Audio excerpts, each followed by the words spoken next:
Hey everyone, Bob Finelli, and today on Movement Science, we're going to talk about chain reaction. Okay, so the body is a chain reaction and you see it when people move. So we're going to use an example to show you what that looks like, because why again, if we know that that's what the body actually does authentically, we can take advantage of that, and also we can get better outcomes in our training with our clients or patients and/or patients. Okay, so here we are doing our activity where we just extend the leg out. Well, you can see right now that that is basically a link action. There isn't really a huge connection up the rest of the system. You just see that one joint moving, okay?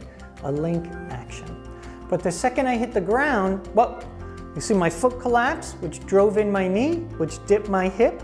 If I take my hands and I drive them around, watch what happens to my left foot. You see it collapse in? Because my pelvis rotated around, took my femur, took my tibia, took my foot, and collapsed it in. Why? Because of my chain reaction. So if we want to train individual muscles, which is okay, right? We want to eventually say, but body, I understand that when you move, that is integrated into a chain, and that the ability of that muscle to move through its positions, front to back, side to side, and twist, are going to influence how well the rest of the system moves. So if I only tell you muscle, for example, to just train as a link, as if you live on an island, which first of all, is physiologically impossible because all of your muscles are connected. You cannot separate them unless you actually cut them.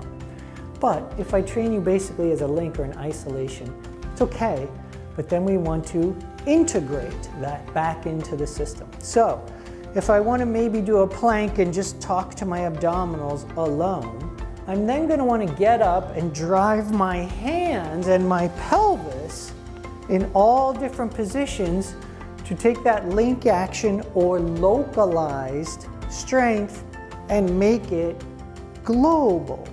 So for example, if I go to serve and hit a tennis ball, notice that my pelvis went forward to lengthen my abdominals to get me more power for my shoulder, also to protect my shoulder and my low back.